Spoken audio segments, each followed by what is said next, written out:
Hi, and welcome to this week's market presentation. Latest news. Starting with the latest news impacting energy markets, President Trump is set to meet President Putin in Budapest.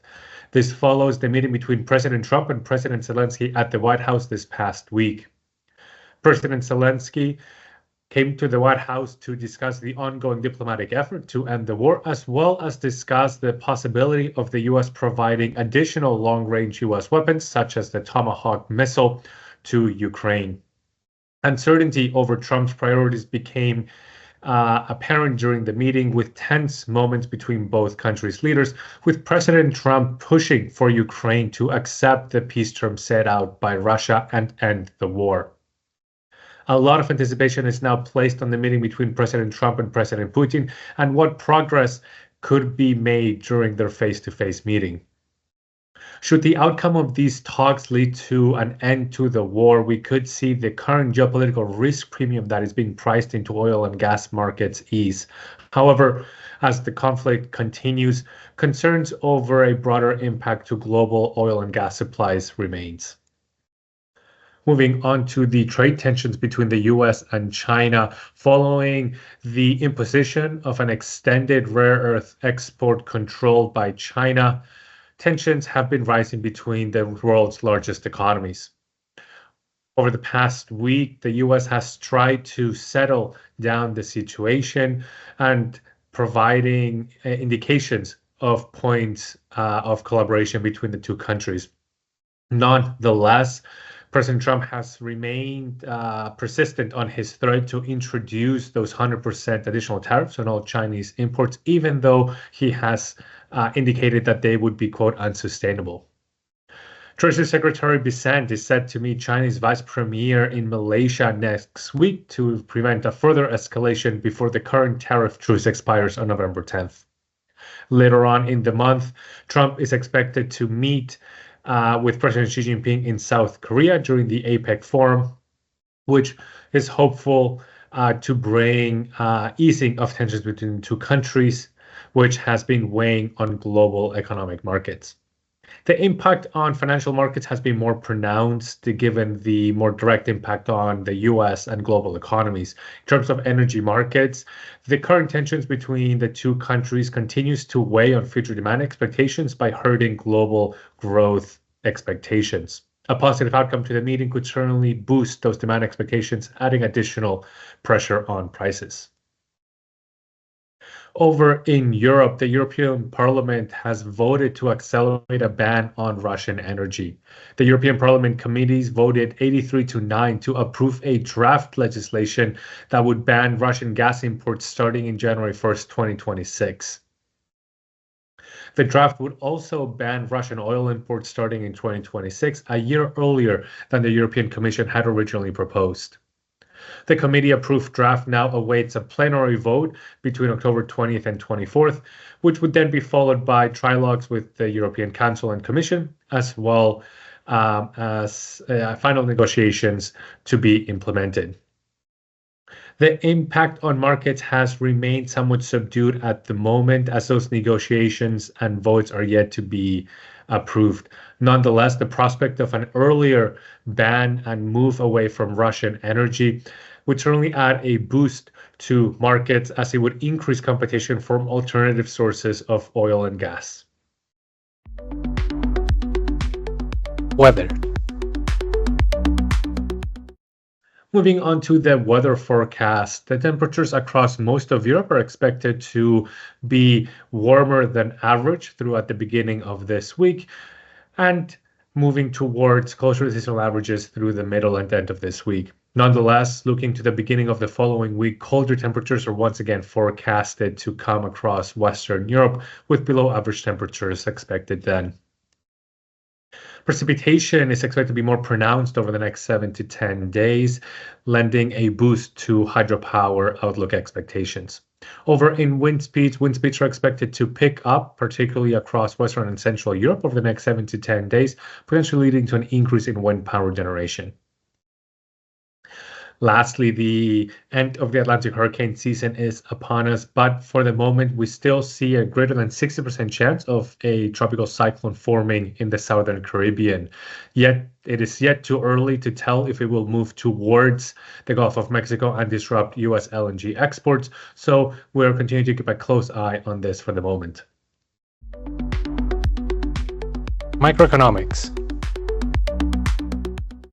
New macroeconomic GDP figures were released for China for the third quarter of 2025, which showed a slight deceleration in year-over-year GDP growth, down 0.4% versus the previous figure. Growth is still substantial at 4.8%. Inflation figures for China and the euro area were also released for the month of September. In the euro area, inflation ticked up slightly versus the previous month, but remained very closely in line with the European Central Bank's 2% target. Over in China, the Chinese economy continues to face deflationary pressure, with the measures taken by the central government to boost the consumption and prices not yet having been impactful. Crude oil and LPG. Looking at crude oil prices, we note a further decrease in the price level for both WTI and Brent crude oil prices, with a decrease of roughly 2.3% on the week for the front month. Foreign euro pricing saw a decrease of roughly 1%. As crude oil prices continue to push further down, now near the lowest levels all year and nearing the lowest levels in over 4 years. Crude oil markets continue to be weighed by the expectations of a significantly oversupplied market in the face of continued very strong production from OPEC Plus and lower demand expectations due to the ongoing tariffs and trade wars initiated by the United States. Looking at the EIA monthly report outlook on the balance of petroleum globally, we note that 2026 is expected to see a very significant oversupplied market. The EIA, in fact, predicts that markets could be oversupplied by as much as 4 million barrels per day in the first half of the year. At the same time, demand continues to remain more muted, especially over the past couple of weeks, given the rising tensions between the US and China.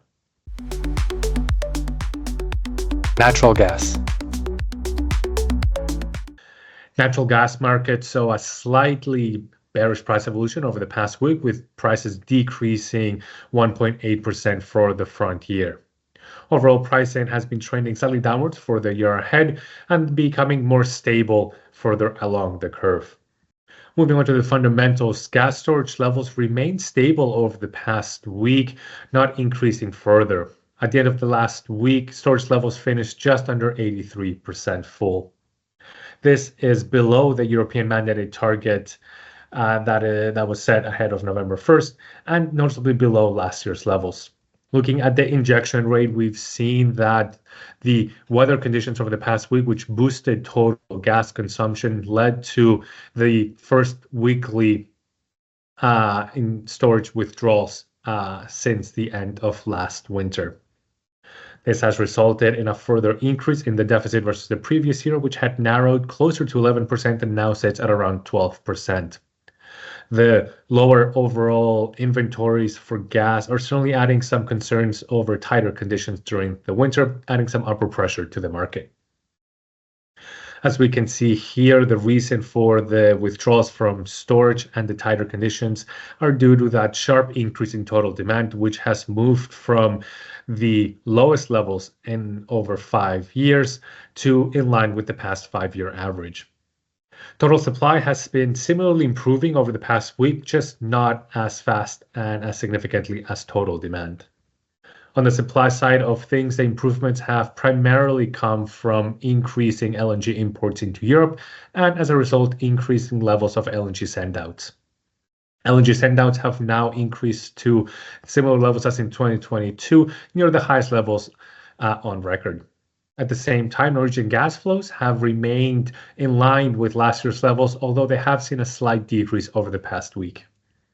Global LNG exports have continued to move away from Asia and towards Europe and other destinations as price competition has remained muted, allowing Europe to increase its share of LNG exports globally. Looking at the TTF investment fund positions, we note a slight uptick in the level of net long positions, although those remain near the lowest levels we've seen over the last year and a half, owing to the slight bearish price evolution we have seen as of late. Coal. Coal prices remain near the lowest levels we've seen in over 4 years, although over the past week we saw a slight increase in the price level with an uptick for the front year of around 5%. Overall demand for coal in Europe remains very subdued due to weather conditions and also the lower gas prices and high carbon prices leading to additional coal to gas switching. As we look to the winter, we could see the lower level of prices result in production curtailment, adding to some of the tightness in the market and adding additional upward pressure to prices.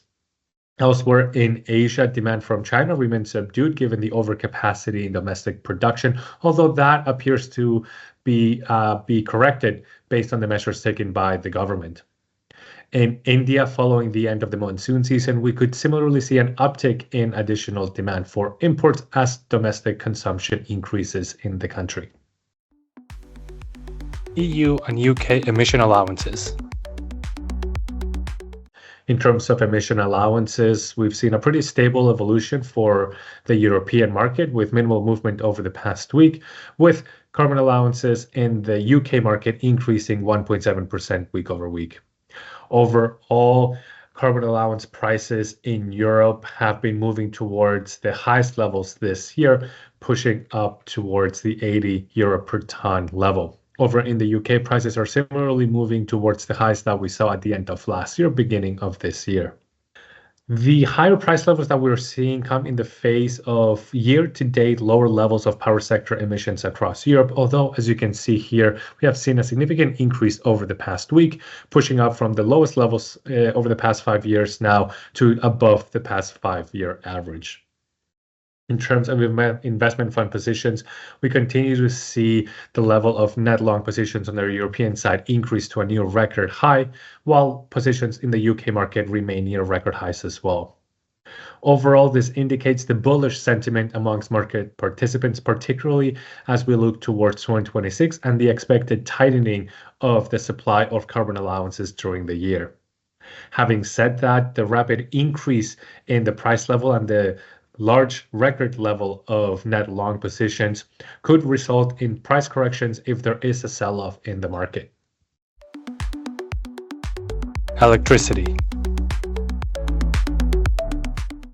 Moving then to electricity prices, looking at German power prices, we've seen a relatively stable price evolution when we look at the year ahead, with prices increasing around 0.4%. However, looking at the front quarter, the Q1 of 2026, we see a nearly 3.7% increase week over week.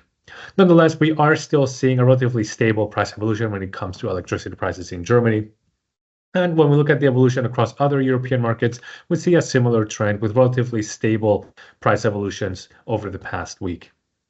Looking at total demand and residual load, we've seen that sharp uptick in residual load and that continued increase in total grid demand, pushing up closer to the past 5-year average. Moving on to the supply mix, we note that dip in renewable power generation over the past week, moving notably below last year's levels and now in line with the past 5-year average. In turn, we see the corresponding increase in fossil fuel power generation, which is one of the reasons why we saw that uptick in gas consumption in Europe as power sector demand increased considerably. Onto the renewable generation side of things, the main culprits were the structural decrease in solar power generation as we move away from the summer and into the fall and winter, but also the sharp decrease in wind power generation as wind conditions became significantly less favorable. Looking at the weather forecast, we could see an uptick of wind power output in the coming days, given the higher wind speeds being forecasted. Lastly, when it comes to the hydro reservoir generation, the weather forecast, at least for the next 7 days, could brighten the outlook for hydropower, which so far this year has remained lower than the previous year. In terms of fossil fuel power generation, we see that very sharp uptick in fossil gas power generation up near the highest levels over the past 5 years. terms of coal power generation, we do see a similar increase, although more modest. And lastly, looking at nuclear power generation, we've seen quite a bit of movement over the last few weeks, but overall, nuclear power generation remains in line with last year's levels. Looking at France specifically, we see output near the highest levels over the past 5 years, being a welcome sign for French and European power prices. Lastly, looking at the guarantees of origin, we see a further bearish price evolution, especially for the 2025 production year, pushing prices further to the lowest levels we've seen since at least September 2024. The same can be said for the forward years, with overall pricing weakening over the past week as the supply picture has remained more optimistic regarding renewable energy output and as current demand levels have not increased accordingly. That covers this week's market presentation. Thank you for joining.